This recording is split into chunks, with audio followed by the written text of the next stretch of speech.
जब एक के बाद एक वंदे भारत ट्रेन लॉन्च हो रही है देश के अंदर, तो एक जेन्युइन क्रिटिसिज्म हमें कई लोगों के द्वारा सुनने को मिलता है। वो ये है कि देश के अंदर ज्यादातर लोग जो रेलवे से ट्रैवल करते हैं वो इन ट्रेन को अफोर्ड नहीं कर सकते। यहाँ पर ये भी क्रिटिसिज्म दिया जाता है कि रेलवे धीरे धीरे एसी कोचेस बढ़ा रही है, जनरल कम कर रही है और गरीब आदमी एसी कोचेस अफोर्ड नहीं कर सकता। ये जो सवाल है वो उठाना कहीं ना कहीं पे जरूरी भी है, क्योंकि ये बात सच है कि कहीं ना कहीं पर उन लोगों की जगह जो है वो कम होती जा रही है हमारे रेलवे सिस्टम के अंदर। लेकिन एक इम्पोर्टेंट चीज जो डिस्कस की ही नहीं जाती इस समय पर वो ये है कि क्या हम अभी भी जो फीचर्स हमें मिल रहे हैं, चाहे वो वंदे भारत ट्रेन हो या फिर एसी कोचेस, उनको बहुत ही ज्यादा लग्जूरियस मानते हैं और क्या उनको हम एज अ बाउंड्री रखते हैं एक ऐसे चीज के बीच में जो गरीब ट्रेवलर्स और मिडिल क्लास स्लैश अमीर ट्रेवलर्स को डिफाइन करे। और मैं समझता हूँ कि ये डिस्कशन करना बहुत ज्यादा इंपॉर्टेंट है। हमारी वंदे भारत एक्सप्रेस काफी अच्छी है, इस बात में कोई दो राय नहीं, लेकिन एक बात समझना जरूरी है कि ये ट्रेन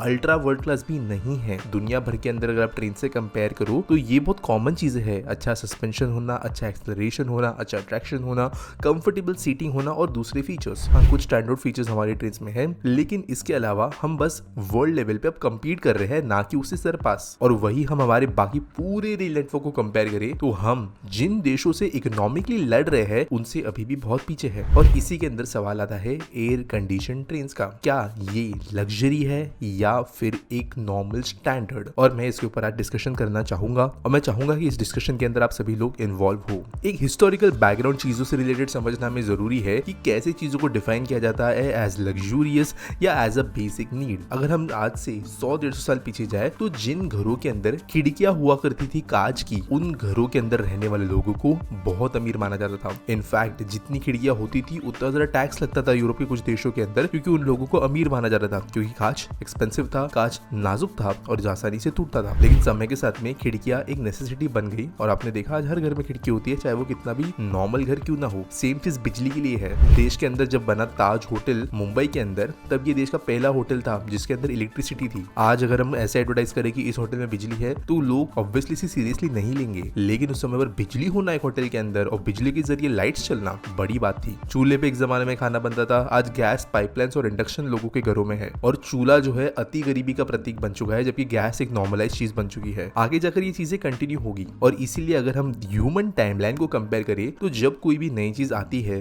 तब वो एज लग्जरी के तौर पे शुरुआत होती है, लेकिन जैसे जैसे वो चीजें और प्रैक्टिकल बनती है और सभी लोगों की तरफ पहुंचने लायक बनती है, तब वो बन जाती है नीड्स। और एयर कंडीशनिंग भी वही है। एक जमाना था जब एयर कंडीशन ट्रेन बहुत ही एक्सपेंसिव होती थी, कम होती थी, टेक्नोलॉजी उसकी महंगी थी और लग्जरियसली ट्रैवल करने का प्रतीक होता था ठंडे कोच के अंदर ट्रैवल करना। लेकिन अनफॉर्चुनेटली हमारी रेलवेज की सोच यहाँ पर बहुत पीछे छूट गई है, जहाँ पर अभी भी ना सिर्फ रेलवेज लेकिन कई लोग एयर कंडीशन ट्रैवल को एक नीड नहीं बल्कि लग्जरी मानते हैं। रेलवेज ये जो 30-40 साल पुरानी सोच है उसमें अटक गई है। भारत जैसा देश जहाँ पर गर्म क्लाइमेट है, कई रीजन्स में बहुत ज्यादा ह्यूमिडिटी है, बहुत ज्यादा क्राउडिंग है ट्रेन के अंदर, वहां पर भीड़ बकरियों की तरह हमें ट्रैवल करना पड़ता है। जब देश के अंदर ट्रेन कोचेस बनना शुरू हुए थे तब वो लकड़ी के बनते थे और हमें शेल्फ्स की तरह बेंचेस देखने मिलती थी जिसके ऊपर बैठकर लोग ट्रैवल करते थे 3-3 टियर्स के अंदर। इन कोचेस में ना पंखे होते थे ना वॉशरूम्स, और ये कोचेस धीरे धीरे अपग्रेड होती गई समय के साथ में। जैसे आज के डेट में पंखा न होना कोच के अंदर एक्सेप्टेबल है ही नहीं, वैसे हम एक स्टेप आगे सोचने के लिए बढ़ ही नहीं रहे। और आज भी रेलवेज धड़ाधड़ नॉन एयर कंडीशन कोचेस का प्रोडक्शन करते जा रही है, जो आने वाले 20-25 या इनफैक्ट 30 सालों तक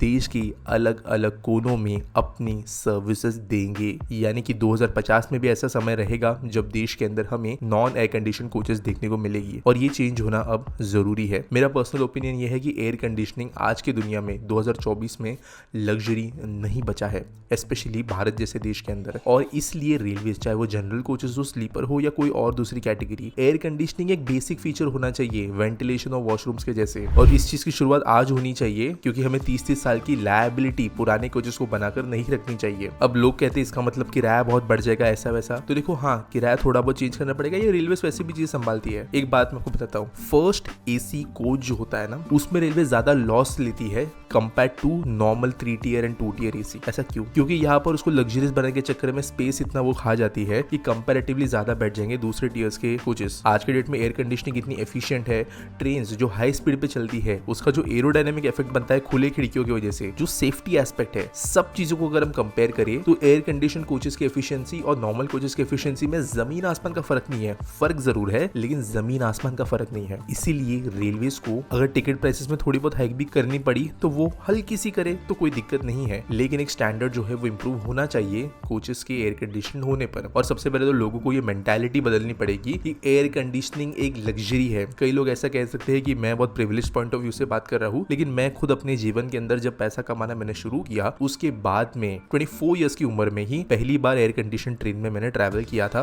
वो भी बहुत छोटे डिस्टेंस के लिए। और मैं भी नॉर्मल ट्रेन में ही पहले ट्रैवल करता था। एट द सेम टाइम मेरे घर में आज भी एयर कंडीशनर नहीं है, लेकिन मैं ये मानता हूँ कि पब्लिक ट्रांसपोर्टेशन हमारे देश के अंदर एटलीस्ट इस लेवल पर अपग्रेड होना ही चाहिए। मैंने रिसेंटली कन्वर्सेशन की थी मिस्टर सुधांशु मनी के साथ, जिसके ऊपर जब हम बात कर रहे थे तो ये विषय भी हमने डिस्कस किया था हमारे उस कॉन्वर्सेशन के हिस्से के अंदर। उसकी लिंक आपको कमेंट्स और डिस्क्रिप्शन में मिल जाएगी, तो वो भी आप जाकर देख सकते हो। बाकी मिलेंगे अगली वीडियो में।